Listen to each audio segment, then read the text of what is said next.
फरमाया सुंदर साथ जी।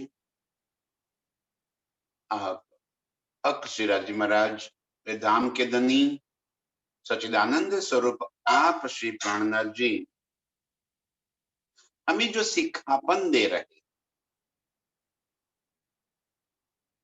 क्या सिखापन दे रहे हैं प्राणनाथ जी? मोहम्मद सिखापन के दे। कौन मोहम्मद? मोहम्मद का नाम सुनते ही हमें तुरंत इस्लाम की बात याद आ जाती है। रसूल मोहम्मद मेरे धाम के धनी ही यहाँ पे रसूल बनकर आए, तो रसूल मोहम्मद कहा है।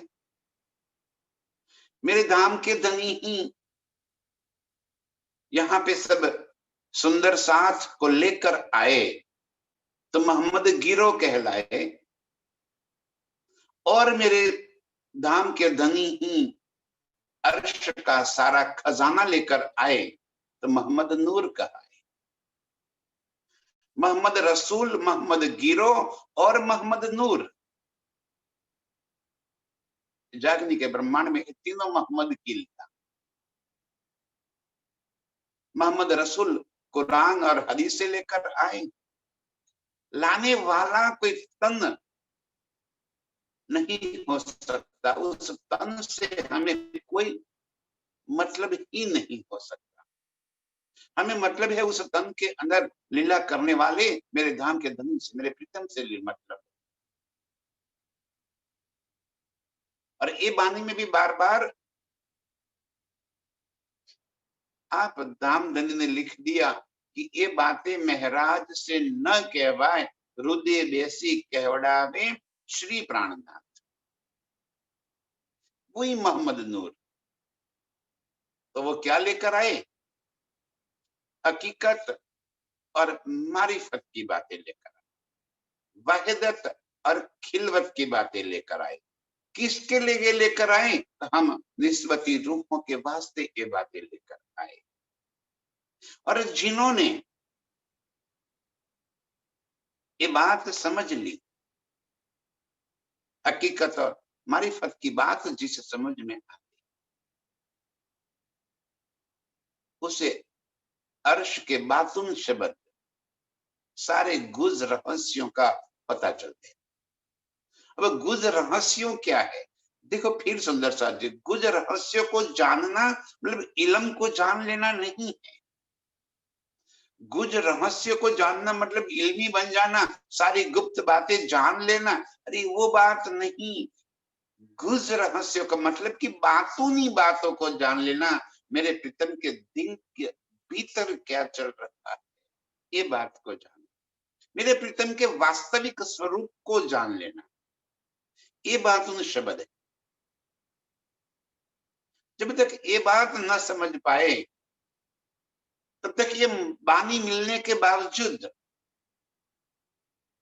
ये बानी को समझने के बावजूद भी हम राज्य को दुनिया के देवी देवताओं के लाइन में ही रखें, जहां रोज जाकर मन्नतें ही मानी जाती है। कोई ना कोई चीजों मांग कर ही आते हैं, जेब में घर से निकलने से पहले मांगों का लिस्ट तैयार करके चल देते हैं कि हे राज जी आज ये करना, ये करना, ये करना, ये तकलीफ, ये तकलीफ, तकलीफ, बस यही बात उनके सामने रोना। मोमिनों का ये काम नहीं, जिससे हकीकत और मारिफत की बातें समझ में आई। मेरे प्रीतम का दिल ही लीला कर रहा है, वही तो वाहिदत है। पूरे अर्श में मेरे प्रीतम की ही तो वाहिदत है। अर्श की एक एक न्यामत में मेरे प्रीतम का दिल ही लीला कर रहा है। इसका सीधा मायना ये है कि मेरे प्रीतम ही अर्श की एक एक न्यामतों में स्वयं लीला कर रहे हैं, उनका ही नूर है। तो किस वास्ते? अपने निस्बती अंग रूप अंगनाओं को रिझाने के वास्ते। लीला आशिकी की है। ये कुछ बातें बातुन शब्द, जिसको धनी ने कहा कि सोई जाने बातुन शब्द, ये बातुन शब्द है कि अर्श की रूहों के सिवा और कोई इन बातों को नहीं जान पाए।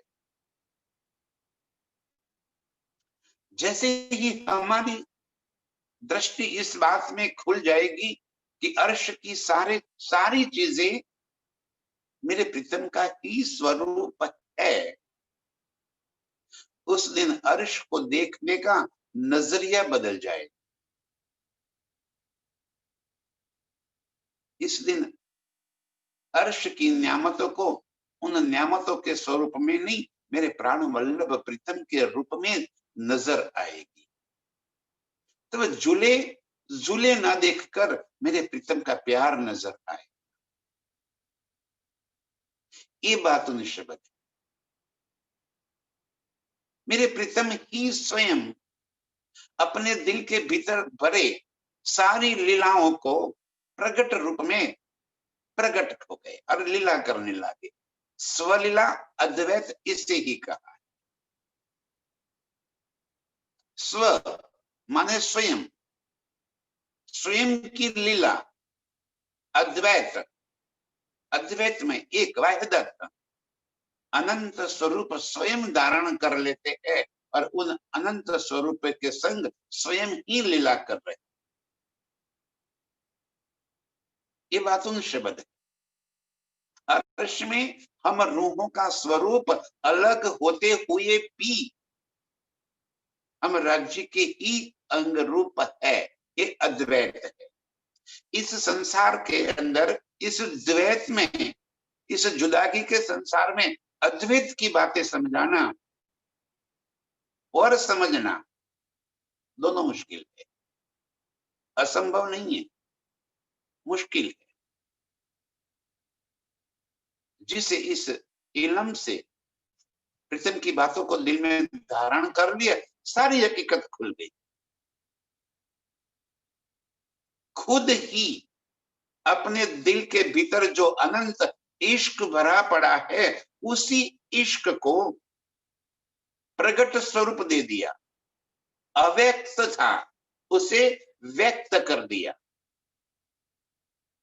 अप्रगट था, वो प्रकट हो गया। जब प्रकट हो गया तो लीला स्टार्ट हो गई। कहां लीला? उन्हीं के दिल के भीतर। अर्श पूरा है किधर? मेरे प्रीतम के दिल के भीतर। सारी अर्श की लीला ये मारिफत है। अब वहां स्थूल तो कोई चीज है ही नहीं। स्थूल माने जड़। हर चीज चेतन, और जब हर चीज चेतन है तो हर चीज मनवांछित है। चित्त चाहे स्वरूप, लेकिन किसके चित्त का चाहे? फिर वो वाहिदत आ गई। अरे जब प्रीतम का ही स्वरूप लीला कर रहा है तो उन्हीं के चित्त चाहे। वो जैसे चित्त में लेते हैं वैसे ही अर्श के अनंत स्वरूप दृष्टिमान हो जाता है। वो दृश्यमान नजर आते हैं।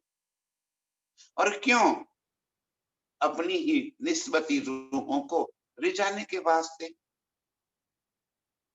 अब जब प्रीतम ने दिल में कोई बात ले ली, तुरंत वही बात हम रूहों के दिल में पहुंच जाती है, और वही बात प्रीतम अर्श की सभी न्यामत में पहुंचा देते हैं।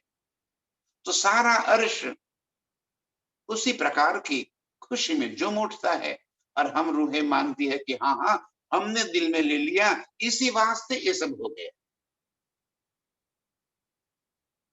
लीला कर रहा है प्रीतम का दिल, ये वाहिदत है।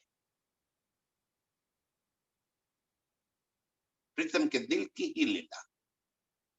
वो आशिकी अपने माशूका को रिझाने के वास्ते कई प्रकार की लीला कर, ये हकीकत और मारिफत की बात नहीं बातें।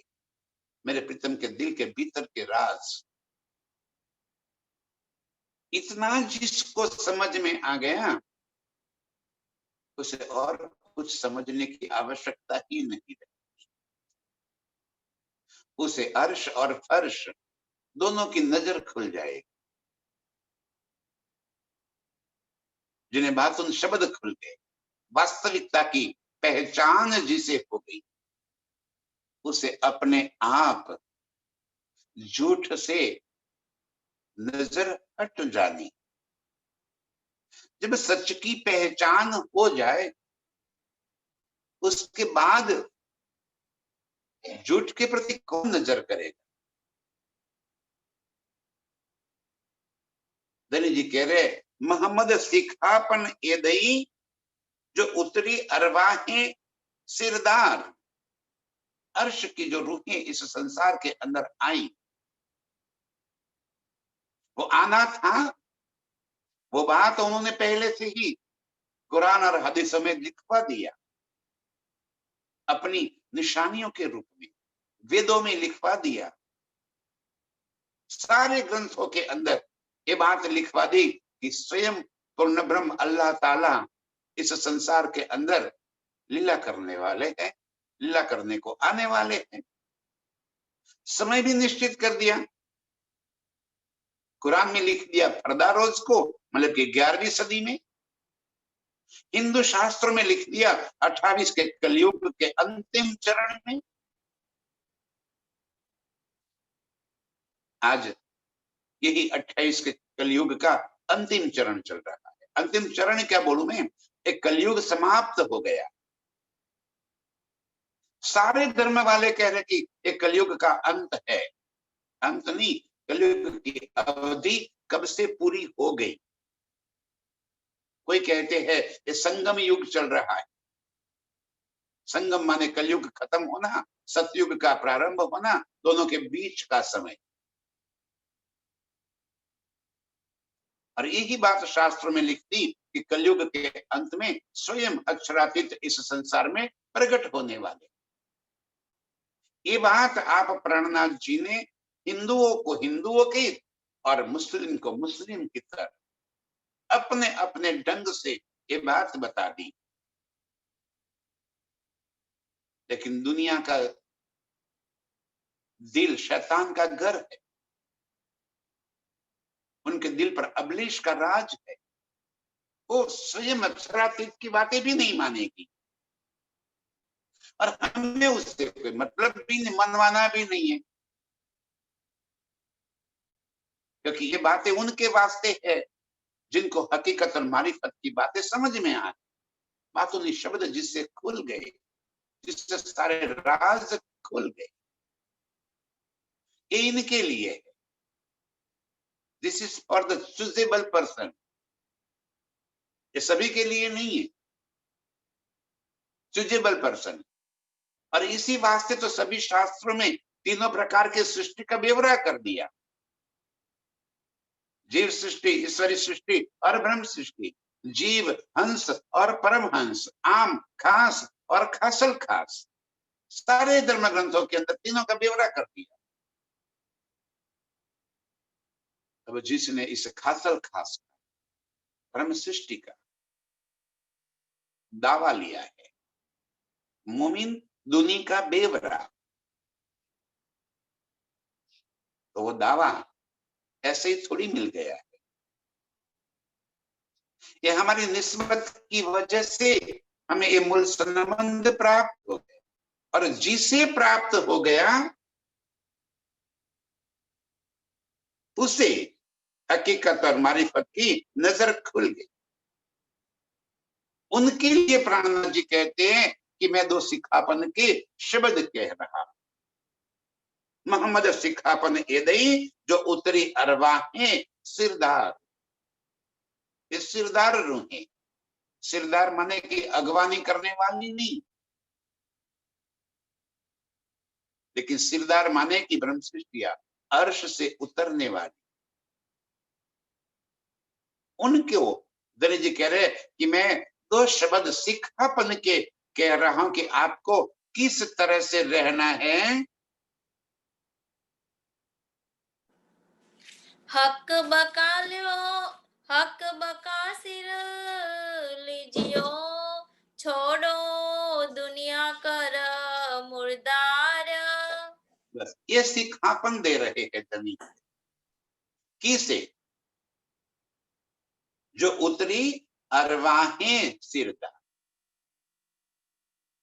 जो अर्श सी रूहें उतरी है उनको सिखापन दे रहे हैं कि क्या करना है आपको, हक बका सिर लीजिए। ये अखंड घर और अखंड धनी की बातें अपने दिल में बसा लीजिए, उनके प्रति लक्ष्य कर दीजिए, अपना लक्ष्य अपने प्रीतम के प्रति कर लीजिए। हक बका सिर लीजियो, सिर लिजियो माने कि हम अपनी संपूर्ण जिम्मेवारी, अपना संपूर्ण लक्ष्य प्रीतम के प्रति कर दीजिए। हक बका सिर लीजियो, छोड़ो दुनिया कर मुर्दार, इस दुनिया को मुर्दार मुर्दार समझकर उसे छोड़। मुर्दार कहते अपने कितना भी प्रियजन हो, अपना सबसे प्यारा इस संसार का व्यक्ति क्यों न हो, अपना पति पत्नी बेटा बेटी बहू कोई भी सबसे प्यारा जो हमारा अपना स्वरूप है संसार का जो है उसके प्रति हमें बहुत लगाव होने के बावजूद जब अंदर से जीव चला गया, शरीर मुर्दा होकर रह गया, उसके बाद उस तन को छूने वाले को भी स्नान करना पड़ता है। जो कल तक बहुत लाड करते थे, जो कल तक फूल मालाएं पहनाते थे, जो कल तक बखान करने में थकते नहीं थे, आज स्पर्श करने से भी कतरा रहे, और स्पर्श कर दिया तो स्नान करना पड़ेगा, शुद्ध होना पड़ेगा। क्यों? अशुद्ध हो गए। मुर्दार को स्पर्श कर लिया तो अशुद्ध हो गए, और मुर्दार को घर में रखते नहीं है, जल्दबाजी होती है, बस जल्दी करो, अपने अव्वल ठिकाने पहुंचा दो, निकाल करो, एक दिन के लिए भी वहां पे रखने की कोशिश नहीं करते। इसी तरह इस दुनिया को मुर्दार समझकर छोड़। अब दुनिया में क्या आ गया, दुनिया के सबसे नजीकी तो अपने परिवारजन आ गए, जिनके संग हमारे सबसे ज्यादा संबंध होते हैं, लगाव होता है। ये संसार की सारी चीजें, परिवार हो, पैसा हो, प्रतिष्ठा हो, पद हो, हर चीज को मुर्दार समझकर छोड़। इसे स्पर्श भी कर लिया तो नहाना पड़ेगा, और कहाँ नहाना पड़ेगा?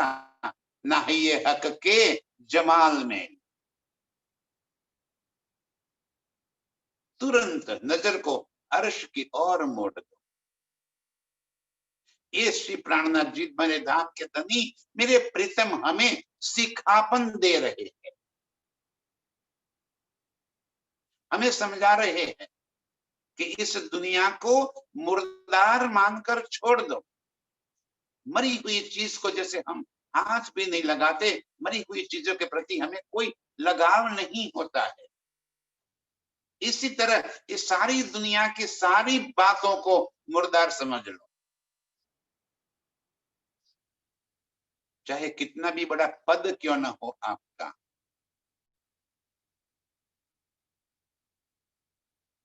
कितने भी बड़े ओहदे पर क्यों ना आप विराजमान हो, कितनी भी बड़ी प्रतिष्ठा आपकी क्यों ना हो, हर चीज को मुर्दार मान लो। पद मिल गया, प्रतिष्ठा मिल गई है, थैंक यू राजी, बस शुक्रिया अदा करो, प्रीतम का शुक्रिया अदा कर दो कि आपने इस तरह से मुझे अच्छा खेल दिखा रहे हो, करके दिखाया। महाराजा छत्रसाल जी ने करके दिखाया, राजा जनक ने करके दिखाया, मुर्दार कर दी दुनिया, अपने आप को दुनिया से अलग पा ली। महाराजा छत्रसाल जी एक बार युद्ध जीतने के बाद अपने दरबार में बैठे थे, सारे सेनापति दरबारी स्वाभाविक रूप से युद्ध जीतने के बाद उत्साहित थे,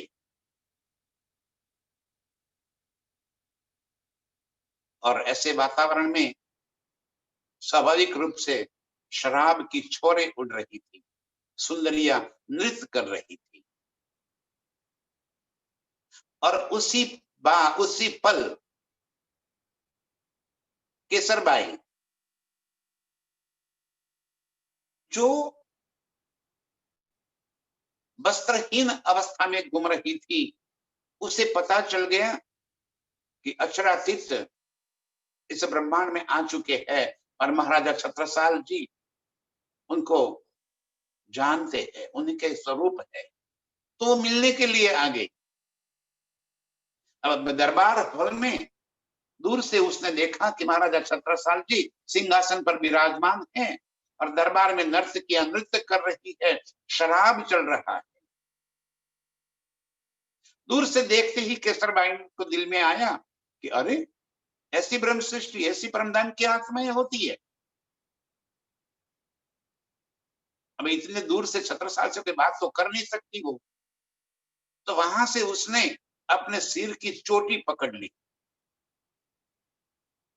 छत्रसाल जी ने दूर सिंहासन पर बैठकर देखा कि दरवाजे पर कोई साध्वी खड़ी है, और उसने अपने सिर की चोटी पकड़ ली। छत्रसाल जी ने अपने पैर का अंगूठा पकड़ दिया, दोनों इशारे समझ गए। केसरबाई कहना चाहती थी, छत्रसाल जी आप चरण के अंगूठे के नख से लेकर शिख तक माया में डूबे हुए हो, कैसी ब्रह्म सृष्टि का दावा लिया आपने। तब छत्रसाल जी ने अंगूठे का नख पकड़कर कह दिया कि ये माया अभी मेरे नाखून को भी स्पर्श नहीं कर पाई है, मैं बैठा हूं इनके बीच में, लेकिन इससे मुझे कोई मतलब नहीं। ये सारी नियामतों से मुझे कोई मतलब नहीं है, ये नृत्य कर रही है, उससे मुझे कोई मतलब नहीं है, मेरा ध्यान मेरे प्रीतम के प्रति है। धनी जी कह रहे हैं, हमें ये बात सिखापन कर रहे हैं। हक बका सिर लीजियो, छोड़ो दुनिया कर मुर्दार। प्रीतम को दिल में बसाकर दुनिया को मुर्दार करके छोड़ो, उसके प्रति की चाहनाएं दिल से निकाल दो। यहाँ न किसी की चाहनाएं पूरी हुई है, न होगी, अनंत चाहनाएं हैं, एक खत्म होते ही और हजारों चाहनाएं फिर पैदा हो जाएगी। किस किस चाहनाओं को आप पूर्ण करोगे, कभी पूरी नहीं होने वाली। बेहतर यही है इन चाहनाओं को ही छोड़ दो। धनी जी, हम रूहों को एक सिखापन दे रहे हैं, जो उतरी अरवाहे सिरदार, अर्श से ब्रह्म सृष्टि आई है, उनको मेरे प्रीतम ये सिखापन दे रहे हैं कि दोनों छोड़ो, दुनी कर मुर्दार, इस दुनिया को मुर्दार करके छोड़ दो, अपने प्रीतम के प्रति अपना लक्ष्य लगा दो। मोहम्मद कहे मोमिनो, ए अर्श अरवा हो रीत। आप मेरे प्रीतम श्री प्राणनाथ जी बनकर आए, और हमें यहाँ पे ये बात कह रहे हैं, मोहम्मद कहे ए मोमिनो, ये अर्श अरवा हो रीत, ये ब्रह्म सृष्टियों की रीत है, ये मोमिनों की रीत है कि छोड़ो दुनिया कर मुर्दा, अपने प्रीतम को अपने दिल में बसा कर दुनिया को मुर्दार करके छोड़ दो। ये मोमिनों की रीत है, वो मोमिन है। और दुनिया और मोमिन के बीच का ये फर्क है, ये बेवरा कर रहे हैं धनी कि दुनिया और मोमिनों के बीच में क्या अंतर है, मोमिन कैसे होने चाहिए, ब्रह्म सृष्टि कैसी होनी चाहिए, उनकी रीत कैसी होनी चाहिए। छोड़ो दुनी कर मुर्दा, मोहम्मद कहे ए मोमिनो, ये अर्श अरवा है रीत, अर्श अरवाहों की ये रीत होती, इस तरह से वो जिएगी। संसार की सारी कामनाओं को दिल से निकाल देगी। इसका मतलब ये भी नहीं कि संसार से विमुख हो जाए। किसी शब्द का एक अर्थ मत निकाल। दलित जी ने ये नहीं कहा कि कहीं गुफाओं में जाके बैठ जाएगी, हिमालय में चली जाएगी, ना। जल कमलवत, जल में रहना और फिर भी कोरा रहना, कमल के फूल की माफक, कमल के पत्तों की माफक। तो जल में होते हैं फिर भी जल उनको स्पर्श नहीं कर सकता। इसी तरह संसार में रहते हुए भी ये संसार हमें स्पर्श न कर दे। जल में नहाइए, कोरा रहिए, इसे कहा है। ये संसार रूपी जल के अंदर नहाना और वो जल की बूंदे हमें कहीं स्पर्श न कर जाए। संसार की कोई चाहनाएं हमें स्पर्श न कर जाए, ये मोमिनों की रीत है। इस तरह से मोमिनों को रहना है। हक बका लो दिल में, छोड़ो दुनिया कर पलित। हक बका लो दिल में, प्रीतम को दिल में बसा लो और छोड़ो दुनिया कर पलित। गंदगी, अपवित्र, बुरी चीजें, इस तरह की समझकर उसे छोड़। थूकने के बाद जैसे हम अपने थूक के प्रति नजर भी नहीं करते, अपने पलित के प्रति हम कभी नजर नहीं करते, इसी तरह इस दुनिया को गंदगी मानकर, अपवित्र मानकर, अपवित्र है नहीं इस तरह की नहीं कि किसी को छुआछूत से मान लो, किसी को छूने से आप अपवित्र हो जाओगे, ऐसे बात नहीं कर रहे। उनके प्रति की मोह खत्म हो जाए। पलित करके छोड़ देना मतलब जैसे गंदगी को हम नजर भी नहीं करते, इस तरह से दुनिया के प्रति, दुनिया की चाहनाओं के प्रति हमें नजर नहीं करना है। छुआछूत की बात नहीं कर रहे। छोड़ो दुनिया कर पलित, गंदगी समझकर दुनिया से अपना मुंह मोड़ लो,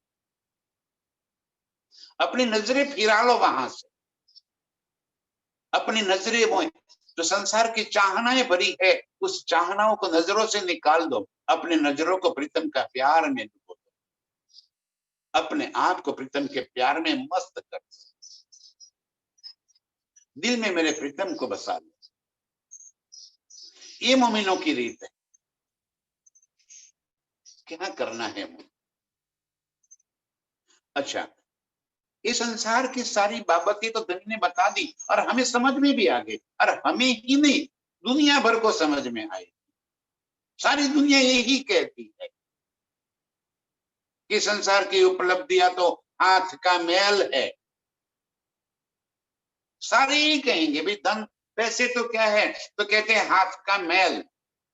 और हम कहें कि भाई आपके हाथ का मैल हमें बहुत अच्छा लगता है, थोड़ा सा दे दीजिए, तब कहेंगे ना ना ना ना, मेरे हाथ मेले ही अच्छे हैं। कहनी करनी और रहनी में एक ही तो अंतर होता है। छोड़ो कर दुनिया पलित, बोलना कुछ और होता है। इसका मतलब ये भी नहीं है कि आपका धन आप किसी को दे दो, आप ही उसको भुगतने वाले हो, लेकिन उसको इस ढंग से भुगतो कि उसके प्रति आपकी कोई रुचि ही न हो। वो होवे तो भी आपको कोई फर्क न पड़े, वो न होवे तब भी आपको कोई फर्क न पड़े। उसके होने से आपके दिल में कोई गरूर न आ जाए और उसके न होने से आपके दिल में कोई दयनीय स्थिति न बन जाए, समान अवस्था समान स्थिति आ जाए। छोड़ो दुनिया कर पले। दुनिया को एक पता तो है, सब कहते भी यही है, क्या साथ लेकर आए थे, क्या साथ लेकर जाना है, सब कुछ यहीं पे छोड़ के ही जाना है, सब यही सिखापन कहेंगे। आप जिस किसी को भी मिलेंगे यही बातें करेंगे सब, कि क्या लेकर आए थे, क्या लेकर जाएंगे, सब यहीं पे छोड़कर जाना है, और फिर भी छूटता कुछ भी नहीं,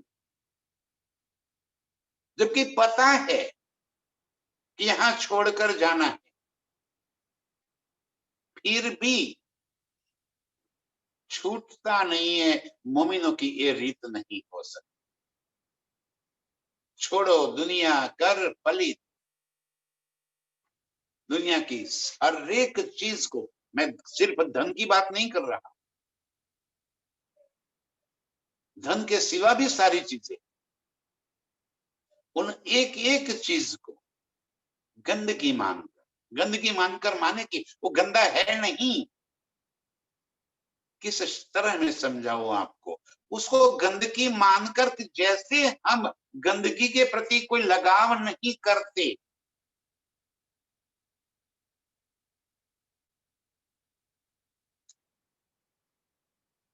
इसी तरह अपना होते हुए भी हम उनके प्रति लगाव नहीं होना चाहिए। बस ये मोमिनों की रीत है। मेरे प्रीतम हमें ये सिखापन कर रहे हैं। अर्श रूहे मोमिनो लई मोहम्मद हिदायत। अर्श रूहे मोमिनो, परमधाम की रूहें, दई लई मोहम्मद हिदायत, हिदायत माने की सिखापन। मेरे प्रीतम ने जो सिखापन हमें दे रहे हैं, इस वाणी के माध्यम से मेरे धनी हमें जो कहना चाह रहे हैं, इस शब्द एक कागज पे लिखे हुए, ये शब्द चाहे मैं या कोई भी बोल रहा है, ये शब्द मेरे प्राण प्रीतम के, मेरे प्राण वल्लभ के हैं। मेरे धनी जी ही ये शब्द बोलकर हमें कह रहे हैं, दई अर्श रूहे मोमिनो लई मोहम्मद हिदायत। अर्श की रूहों को आप श्री प्राणनाथ जी ने दी हुई इस सिखापन को सिरोधार्य करना है। मेरे धनी ने जो बताई बातें, उसको दिल में धारण कर लेना है। अब क्या करना है दिल में धारण करके? एक हक सिर लेके छोड़ो दुनिया कर मुर्दार, दूसरा हक बका लो दिल में छोड़ो दुनिया कर पलित, और स्वयं को अपने प्रीतम के संग छोड़, प्रीतम के संग की लीला में मस्त। यदि अर्श की ये बातें जिसके दिल में भी बस गई है ना, वो कभी छूटती नहीं है। एक बार ये बात दिल में बस गई, फिर उसको सुबह 5 बजे 4 बजे 6 बजे उठकर ध्यान में बैठना नहीं पड़ेगा, उसका तो सतत लाइव चिंतन हो जाए। उसके दिल के अंदर यही बात घूमती रहेगी, वो अपने आप को अर्श में ही महसूस करती रहेगी। लो, हक को दिल में बसा लो।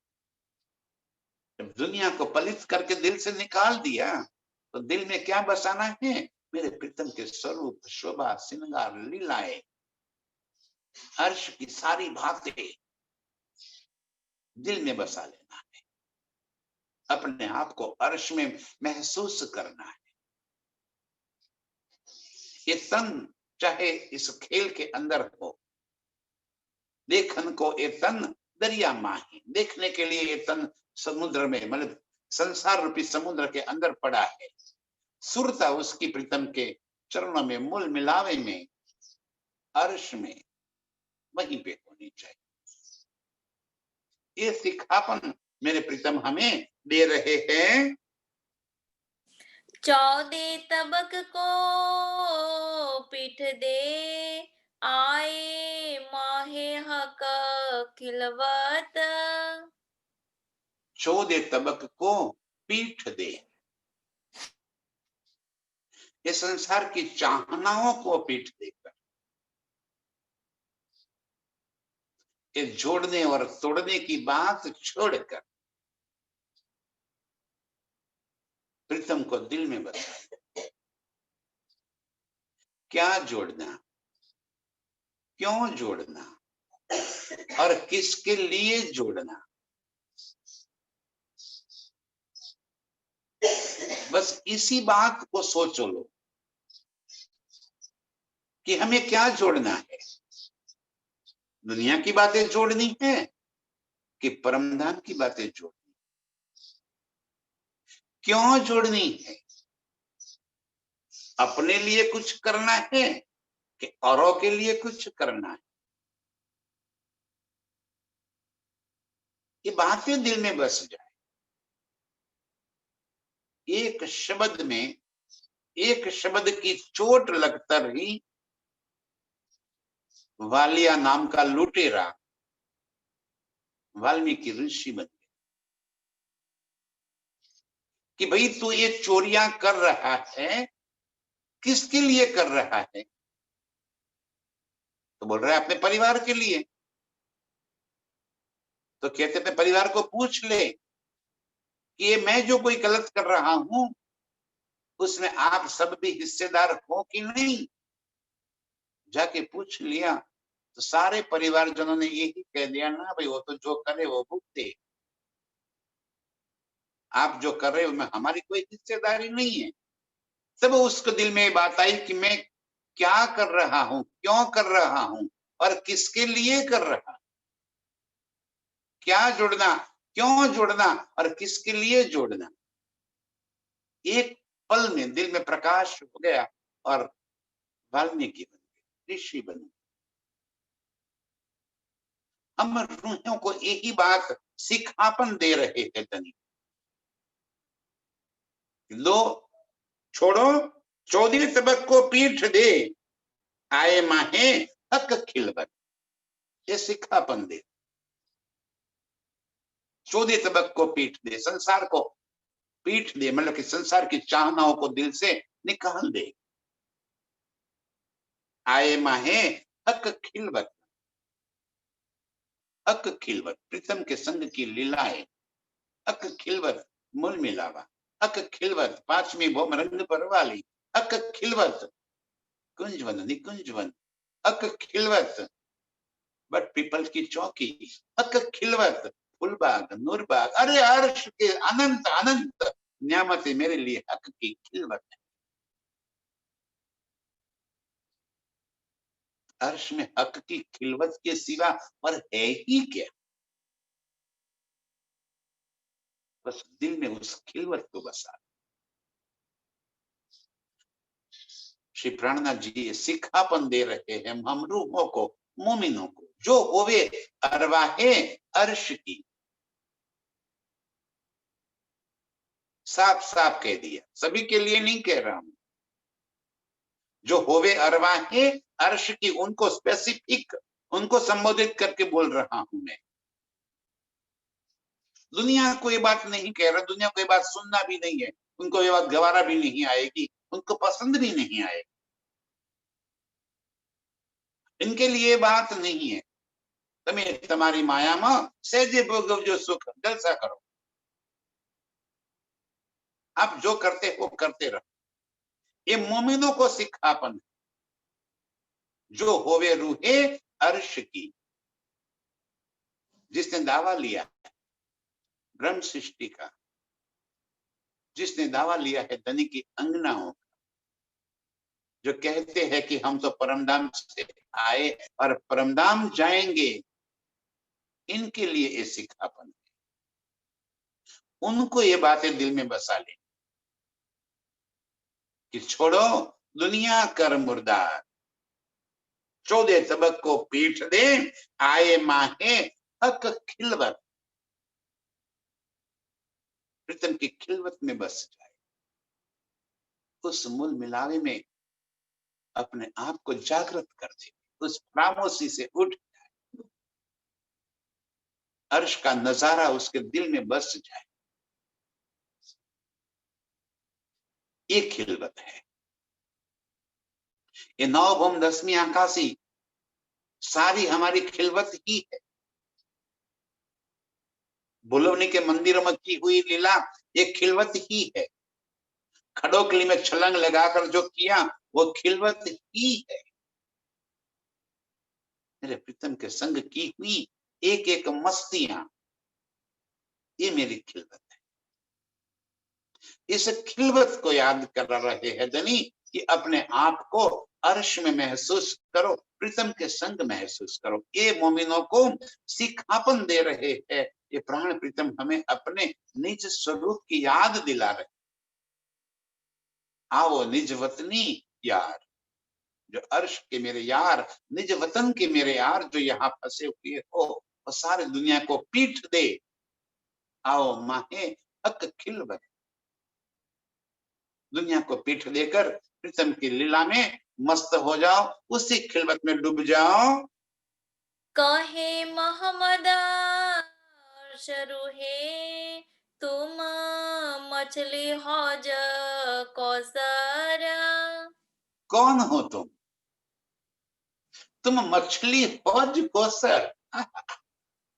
कितना लाड मेरे प्रीतम बता रहे, कितने प्यार से हमें कह रहे कि तुम हौज कौसर की मछली। जैसे जल में मछलियां तैरती हैं, ऐसे ही तो हौज कौसर में तैरने वाली है।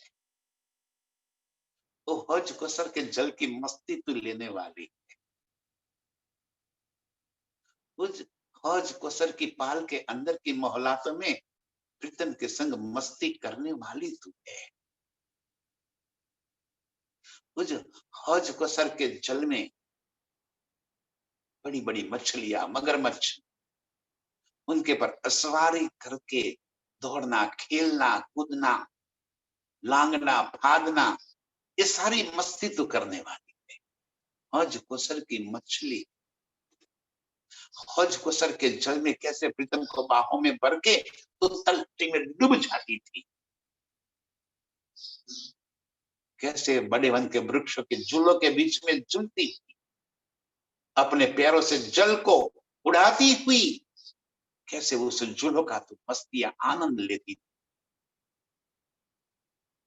कैसे हौज कौसर की पाल के ऊपर तो दौड़ती थी, कैसे जलरांस से जल के अंदर छलांगे लगा देती थी।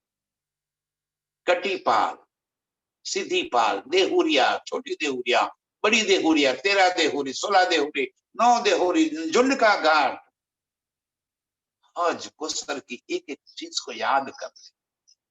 और सबसे प्यारा नगीना मेरा टापू महल,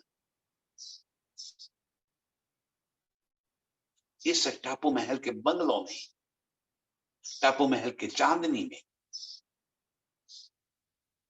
क्या मस्तियां प्रीतम के संग कर। ये तुम हो,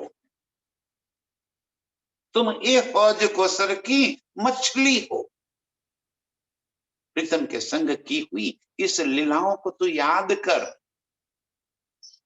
तेरा नाता हौज कौसर से, तेरा नाता प्रीतम के संग है, तो उस हौज कौसर में मस्ती करने वाली रूह है। हौज कोसर की मछली माने कि हौज जैसे मछली जल के अंदर किस कदर से दौड़ी है, कहां से कहां पहुंच जाती है, इसी तरह तो हौज कोसर में इस अनंत सुख का आनंद लेने वाली है। इसलिए हमें कह दिया हौज कोसर की मछली। जो सुख हम हौज कोसर में लेते हैं, उन सुखों की क्या बात, कैसे वो मछलियां हमें लाड करती है, किस तरह से वो मछलियां आकर हमारे गालों को चुम जाती, और प्रीतम को हम साथ में लेकर हौज कोसर की इस तरह से सुख लेते हैं। दनी जी कह रहे हैं, कहे मोहम्मद अर्श रूहे तुम मछली हौज कोसर, तुम अर्श में रहने वाली, अर्श के 25 पक्षों का सुख लेने वाली, तो अर्श की रूह है। अपने आप को पहचान ले, अपने उन सुखों को याद कर ले, कैसे अर्श के सुखों में हम मस्त कर रहते थे। जो जीव दुनी मुर्दार के, सो रहे न तिन बिगर। और जो दुनिया के जीव है वो संसार के बिना नहीं रह पाएंगे। जैसे हम रूहें हौज कोसर के बिना नहीं रह पाएंगे, हम प्रीतम के बिना नहीं रह पाएंगे, हम मूल मिलावे के बिना नहीं रह पाएंगे, हम रंग महल के बिना नहीं रह पाएंगे।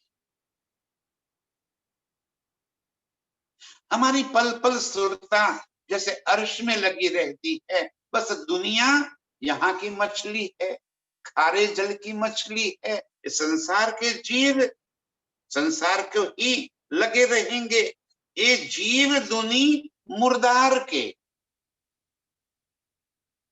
ये संसार झूठ के जो जीव यहाँ के पैदा हुए हैं, सो रहे ना तीन बगैर, वो उनके सिवा नहीं रह पाए। तो संसार की प्रतिष्ठा, संसार के पद, संसार के पैसे, परिवार, उनके बिना वो एक पल भी नहीं रह पाएंगे। उनके लिए वो ही सब कुछ होगा, तेरे लिए तो कुछ और है। दुनिया और मोमिनों का एक ही तो फर्क है,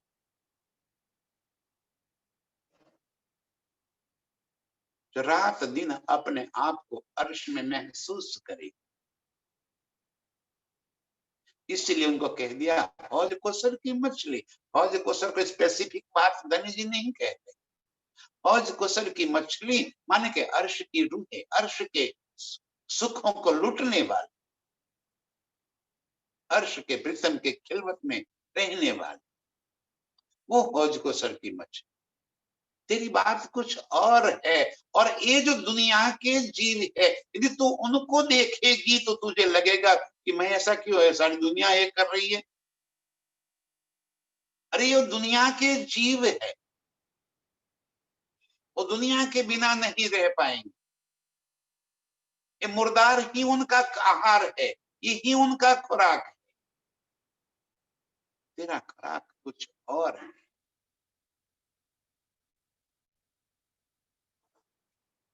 तो अर्श में रहने वाले खेल में आ तो गई है, दुनिया के जीवों के संग मिल गई और उनके जैसे ही होने लगी। अब धनी जी खींच के अपनी अलग पहचान बता रहे हैं। जैसे कोई शेर का बच्चा भेड़ के संग मिल जाए, बचपन में ही अपने माता पिता से अलग होकर भेड़ के बीच में आ जाए और भेड़ जैसे मिमियाते हैं वैसे वो भी मिमियाने लगे। लेकिन जब स्वयं शेर उसको देख लेता है और देखकर उसको खींच के पकड़ लेता है और कहता है कि तू क्यों भाग रहा है, तू तो शेर का बच्चा है और ये तो भेड़ है। तब वो बोलता नहीं, मैं और बेमी आता है। तब वो शेर कहता है नहीं यार तू शेर है। बोलते हैं मैं। अब जब उसको कुएं के पास या जल के पास ले जाकर अपना प्रतिबिंब बताता है, देख तेरा और मेरा प्रतिबिंब एक ही है, और वो प्रतिबिंब देखते ही वो गर्जना करने लगता है। बस प्रीतम हमें अपना प्रतिबिंब दिखा रहे कि तू हौज कोसर की मछली है और ये दुनिया मुर्दार के जीव है। तेरी और उनकी कहीं भी तुलना, एकरूपता, बराबरी हो ही नहीं सकती। तेरी बातें कुछ और है। जो जीव दुनी मुर्दार के सो रहे ना तीन बिगर। तो दुनिया के मुर्दार के जीव है, वो दुनिया के बिना नहीं रह पाए, और तू अर्श के बिना नहीं रह पाए। ये दोनों के बीच का फर्क धनी जी बता रहे हैं। अर्श अल्लाह दिल मोमिना और दुनी दिल शैतान। अर्श अल्लाह, अल्लाह का अर्श, अल्लाह का परम नाम कहाँ है? दिल मोमिन। मोमिन का दिल ही अल्लाह का अर्श है, क्योंकि मोमिन के दिल में अल्लाह के अर्श के सिवा और कोई बात बसी ही नहीं है। मोमिनों के दिल में परमधाम के सिवा और कोई बात होती ही नहीं है। और दुनिया दिल शैतान, दुनिया के दिल में ये संसार भरा पड़ा है, मैं खुद ही भरी है, अपना अहंकार भरा पड़ा है, अपनी बड़ाई भरी पड़ी है, अपनी ही मस्ती में मस्त है। दोनों अपनी अपनी, कोई न छोड़े अपना। अर्श की रूहें अपना नहीं छोड़ेगी, दुनिया का जीव अपना नहीं छोड़ेगा। अर्श की रूहें परमधाम को नहीं छोड़ेगी, राज्य को नहीं छोड़ेगी, और दुनिया मुर्दार को नहीं छोड़ेगी। उनके लिए ये मुर्दार की सबसे प्यारी चीज होगी। तो तू क्यों उनके पीछे भाग रही है? धनी जी हमें ये सिखापन दे रहे हैं कि तेरा उनसे क्या लेना देना, तेरा क्या नाता है उनके। तू भी भीड़ के संग दौड़ रही है, जैसे वो भेड़ के संग शेर का बच्चा दौड़ रहा था, तू भी दौड़ रही है उनके पीछे। अरे भाई, तेरा अस्तित्व कुछ और है, अपने आप को पहचान ले। तू कौन है? इनके संग भागना ये तेरा काम नहीं है। तो अर्श की अरवाह अपनी पहचान कराते हुए धनी अर्श का सारा नजारा हमारे दिल में भर रहे। अर्श अल्लाह दिल मोमिन। कहते हैं कि तेरे दिल को मैंने अर्श बना दिया। और अर्श में क्या है? अर्श में मेरे प्रीतम है। तो मेरे प्रीतम कहाँ बस गए? मेरे दिल में। प्रीतम के दिल में क्या है? सारा अर्श है। तो सारा अर्श कहाँ आ गया? मेरे दिल में। जब मेरी सुरता अर्श की ओर लग गई तो सारा खजाना अर्श का मेरे दिल के भीतर बस गया। अब मैं उसी में गलतान हो गई, उसी में मस्त हो गई। दुनी दिल शैतान।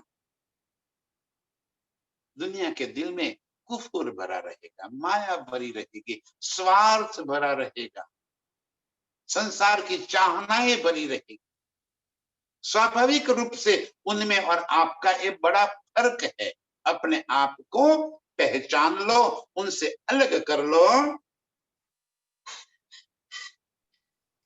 दे साहिदी मोहम्मद हदीसे और हक फुरमान। दे साहिदी मोहम्मद हदीस से। रसूल साहब जो कुरान लेकर आए, वो कुरान और हदीस से, उनके अंदर भी यही बात लिखी हुई है कि मोमिनों की पहचान क्या होगी, दुनिया की पहचान क्या होगी। दुनिया दिल शैतान का होगा। दुनिया के दिल में संसार की चाहनाएं भरी रहेगी, मुर्दार भरा पड़ा रहेगा। कहते हैं, मैंने पहले भी ये बात लिखवा दी थी, 1000 साल पहले, मोमिनों के आने से पहले मैंने ये कह दिया था कि मोमिनों के लक्षण क्या होंगे, अर्श की अरवाहें उतरेगी, उनके लक्षण कैसे होंगे, कैसे पहचान पाएंगे उनको। क्योंकि जब मोहम्मद ने यारों ने पूछा कि जब खुदा फिर इस संसार में आएंगे तो कैसे होंगे, खुदा अपने यारों के संग आएंगे तो हम खुदा के यारों को कैसे पहचान पाएंगे। तब इन्होंने ये बात कह दी कुरान के अंदर और हदीसों के अंदर। ये साफ जाहिर होगा कि मोमिनों के दिल में अर्श बसा होगा, दुनिया के दिल में दुनिया मुर्दार शैतान बसा। वो अपने स्वार्थ के लिए मर जाए और मोमिन अपने प्रीतम के लिए मर जाए। दोनों के बीच में ये फर्क रहेगा। ये बातें धनी ने पहले से कहते हैं कि मैंने कहलवा दी। यही बात वेदों में भी कहलवा दी कि ब्रह्म सृष्टियों के लक्षण क्या होंगे, दुनिया से वो अलग कैसे पड़ जाए। तो वेदों में शास्त्रों में ये भी कहलवा दिया कि जो ब्रह्म सृष्टि या अर्श की जो रूहें आएगी उनकी पहचान अलग होगी। एक अर्श साहेब अर्श के साहेब बिना दुनी करे तरक, एक अर्श के अपने प्रीतम को सिवा सारी दुनिया की चाहते वो दिल से छोड़ देगी, तरक निकाल देगी दिल से। प्रीतम के प्यार में